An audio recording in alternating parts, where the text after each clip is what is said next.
ឆ្ងល់ខ្លួនឯងដែរហេតុអ្វីក៏គិត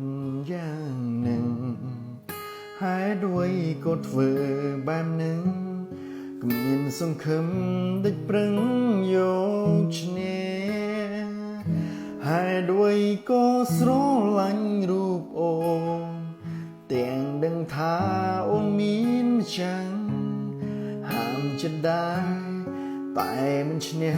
បែរជាស្រឡាញ់ថាស្រឡាញ់នូមនេះតើវាខុសដែរឬអ្វីឬទៀមទាឲ្យបោះស្រាយរោគហេតុផលប្រមនុស្សក្នុងលោកកាបែដងដែរជ្រុលស្រឡាញ់ទៅហើយចំបកក្រោយឬយ៉ាងណាប្រាប់ចិនស្នេហា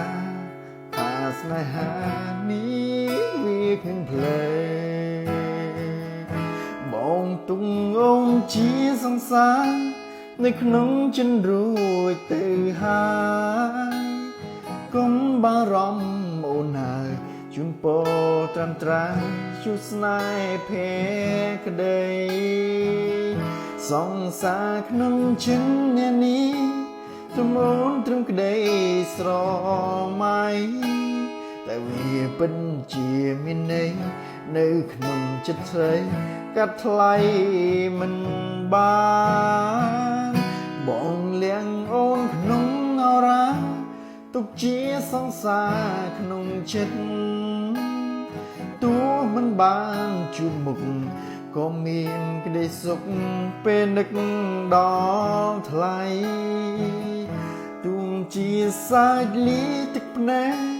ក៏បងអាចទ្រាំទទួលយកបានលាតឆ្ងាយតែប្រាណចិនស្នេហ៍បងនៃស្នេហ៍រហូតឃ្លាតឆ្ងាយតែប្រាណចិនស្នេហ៍បងនៃស្នេហ៍រហូត